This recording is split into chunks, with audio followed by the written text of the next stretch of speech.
নমস্কাৰ, মই মজিদ। বন্ধুসকল, কলকাতা চামক আজি 9টা গুৰুত্বপূৰ্ণ খবৰ।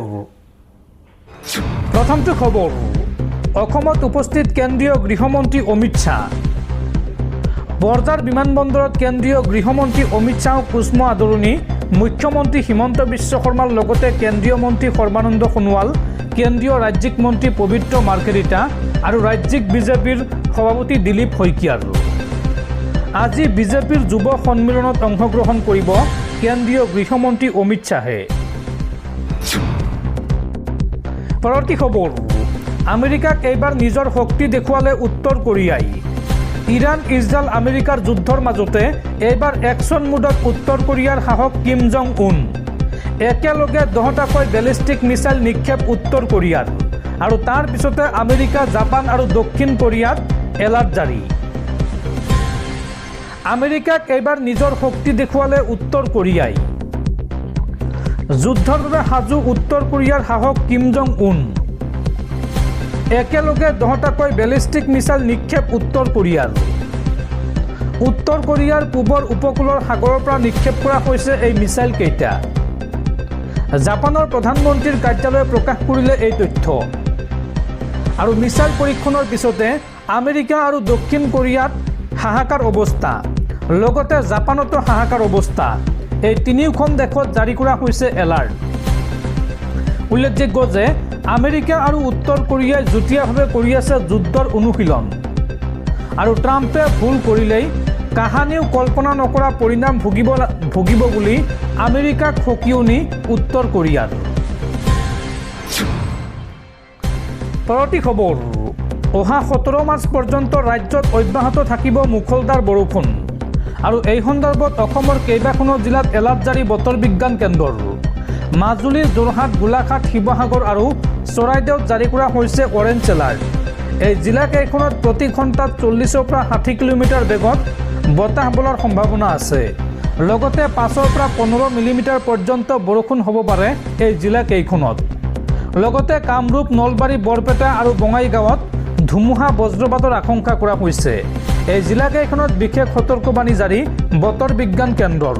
আৰু এই জিলাকেইখনৰ উপৰিও সমগ্ৰ অসম তথা উত্তৰ পূৰ্বাঞ্চলত প্ৰচণ্ড বৰষুণৰ আগজাননী বতৰ বিজ্ঞান কেন্দ্ৰৰ। দৰ্শকসকল, আৰু বহুতো গুৰুত্বপূৰ্ণ খবৰ আছে। তাৰ আগতে আপোনাক জনাওঁ যে যদি আপুনি এতিয়ালৈকে এইটো ভিডিঅ'ত লাইক কৰা নাই তেন্তে এতিয়াই ভিডিঅ'টোত লাইক কৰি দিয়ক। আৰু এনেকুৱা ধৰণৰ ভিডিঅ'সমূহ নিতৌ চাবলৈ চেনেলটো ছাবস্ক্ৰাইব কৰি কাষত থকা বেলাইকনটো প্ৰেছ কৰি ৰাখক। পৰৱৰ্তী খবৰ, 26ৰ বিধানসভা নিৰ্বাচনক লৈ কংগ্ৰেছে প্ৰকাশ কৰিলে দ্বিতীয়খন প্ৰাৰ্থীৰ তালিকা। আৰু কংগ্ৰেছে প্ৰকাশ কৰা এই দ্বিতীয়খন প্ৰাৰ্থীৰ তালিকাত নাম আছে 23জন প্ৰাৰ্থীৰ। 23জনীয়া প্ৰাৰ্থীৰে দ্বিতীয়খন প্ৰাৰ্থীৰ তালিকা প্ৰকাশ কৰিছে কংগ্ৰেছে। এই তালিকাত কোন সমষ্টিত কাক দিয়া হৈছে প্ৰাৰ্থিত্ব বা কোন সমষ্টিত কাক দিয়া হৈছে টিকট চাওঁ আহক। গলকগঞ্জ সমষ্টিত প্ৰাৰ্থিত্ব দিয়া হৈছে কাৰ্তিক চন্দ্ৰ ৰায়ক। গহপুৰ সমষ্টিত প্ৰাৰ্থিত্ব লাভ কৰিছে শংকৰজ্যোতি কুটুমে। আৰু আপুনি অসমৰ কোনটো সমষ্টিৰ পৰা ভিডিঅ'টো চাই আছে কমেণ্টত জনাব। বীৰসিং ঝাৰুৱা সমষ্টিত প্ৰাৰ্থিত্ব দিয়া হৈছে ৱাজেদ আলী চৌধুৰীক।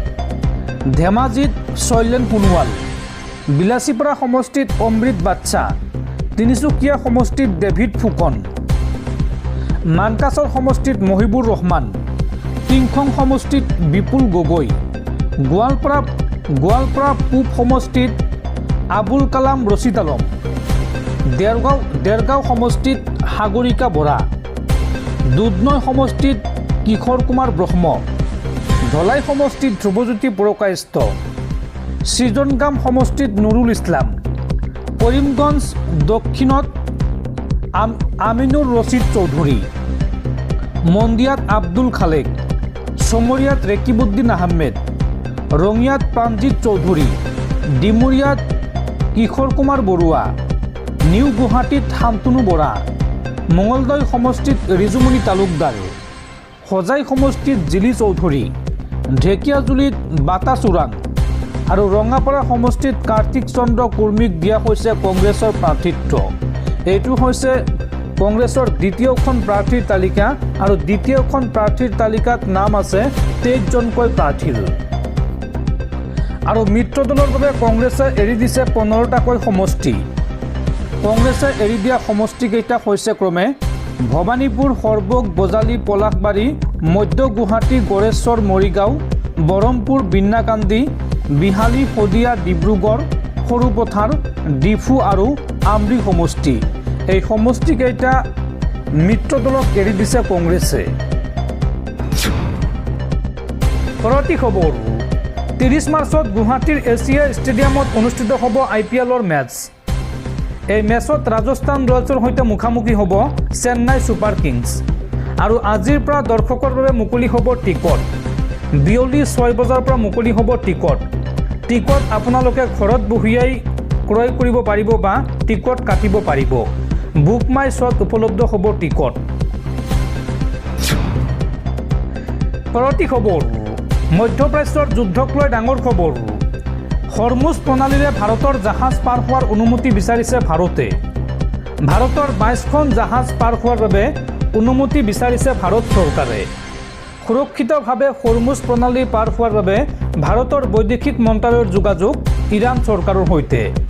উল্লেখযোগ্য যে হৰমুজ প্ৰণালীত আবদ্ধ হৈ আছে এই আটাইকেইখন জাহাজ আৰু ইতিমধ্যে কেইবাখনো ভাৰতীয় জাহাজ চলাচলৰ অনুমতি দিছে ইৰাণে। পৰৱৰ্তী খবৰ, 26ৰ বিধানসভা নিৰ্বাচনক লৈ ডাঙৰ খবৰ। ৰাইজৰ দলে প্ৰকাশ কৰিলে দ্বিতীয়খন প্ৰাৰ্থীৰ তালিকা। এইবাৰ দুজনীয়া প্ৰাৰ্থীৰ তালিকা প্ৰকাশ কৰিছে ৰাইজৰ দলে। এই দুজনীয়া তালিকাত আছে 2টা সমষ্টি। প্ৰথম সমষ্টিটো হৈছে নাওবৈচা সমষ্টি। নাওবৈচা সমষ্টিত টিকট দিয়া হৈছে হৰিকান্ত দাসক আৰু ধেমাজি ST সমষ্টিত ৰাইজৰ দলৰ প্ৰাৰ্থী হৈছে বাবুল সোণোৱাল। পৰৱৰ্তী খবৰ, হাজাৰ হাজাৰ মুছলমানৰ সৈতে ইফতাৰ পাৰ্টিত অংশগ্ৰহণ BTC চিফ হাগ্ৰামা মহিলাৰীৰ। গোসাইগাঁৱৰ চেৰফাংগুৰি ঈদগাহত নামাজ আদায় কৰি একতা আৰু শান্তিৰ বাবে কৰিলে প্ৰাৰ্থনা। আৰু এই মুহূৰ্তত প্ৰশ্ন উত্থাপন হৈছে যে ভাতৃত্ববোধ তথা সম্প্ৰীতিৰ নিদৰ্শন এয়া নে নিৰ্বাচনৰ সময়ত তুষ্টিকৰণ। পৰৱৰ্তী খবৰ, পবিত্ৰ ঈদৰ প্ৰাকক্ষণত দেশবাসীলৈ ভাল খবৰ। পবিত্ৰ ঈদৰ সময়ত দেশত এটাও ৰন্ধন গেছৰ চিলিণ্ডাৰৰ নাটনি নহয়। ইৰাণে পঠিয়াই দিলে ৰন্ধন গেছৰ বৃহৎ জাহাজ। 46,000 মেট্ৰিক টন LPG লৈ আহি আছে নন্দাদেৱী জাহাজ। পবিত্ৰ ঈদৰ প্ৰাকক্ষণত হৰমুজৰ পৰা আহি গ'ল ভাল খবৰ। ঈদৰ সময়ত দেশত এটাও চিলিণ্ডাৰৰ নাটনি নহয়। 46,000 মেট্ৰিক টন ৰন্ধন গেছ লৈ হৰমুজেৰে ভাৰতলৈ আহিল নন্দাদেৱী। ইয়াৰ পূৰ্বে শিৱালিক জাহাজত আহিছিল কেইবা হাজাৰ মেট্ৰিক টন LPG, অৰ্থাৎ 2টাকৈ বৃহৎ জাহাজেৰে বৃহৎ পৰিমাণৰ LPG ভাৰতলৈ আহিছে আৰু হৰমুজ প্ৰণালীৰে ইৰাণে পঠিয়াই দিছে এই বৃহৎ পৰিমাণৰ LPG। ঈদৰ সময়ত ৰন্ধন গেছৰ নাটনি হ'ব বুলি আশংকা চলিছিল দেশত, কিন্তু ইয়াৰ মাজতে ইৰাণে পঠিয়াই দিছে এই বৃহৎ পৰিমাণৰ ৰন্ধন গেছ। পৰৱৰ্তী খবৰ, অৱশেষত মুকলি আকাশৰ তললৈ ওলাই আহিল সোনম ৱাংচুক। NSA জাপি দি অবৈধভাৱে গ্ৰেপ্তাৰ কৰা সোনম ৱাংচুকৰ সপক্ষে দেশজুৰি অব্যাহত প্ৰতিবাদৰ ওচৰত নতশিৰ কেন্দ্ৰীয় চৰকাৰ। ৰাষ্ট্ৰীয় নিৰাপত্তা আইনৰ অধীনত থকা ৱাংচুকৰ জিম্মা বাতিল কৰাৰ সিদ্ধান্ত গৃহ মন্ত্ৰণালয়ৰ। উল্লেখযোগ্য যে বিগত প্ৰায় 5 মাহে কাৰাবন্দী হৈ আছে লাডাখৰ প্ৰসিদ্ধ পৰিৱেশ কৰ্মীগৰাকী আৰু অৱশেষত মুকলি আকাশৰ তললৈ ওলাই আহিল পৰিৱেশ কৰ্মী সোনম ৱাংচুক। পৰৱৰ্তী খবৰ, অহা 18 মাৰ্চত ঘোষণা কৰা হ'ব 26ৰ বিধানসভা নিৰ্বাচনৰ বাবে বিজেপিৰ প্ৰাৰ্থীৰ তালিকা। আৰু এই সন্দৰ্ভত 17 মাৰ্চত দিল্লীত অনুষ্ঠিত হ'ব নিৰ্বাচনী সমিতিৰ বৈঠক।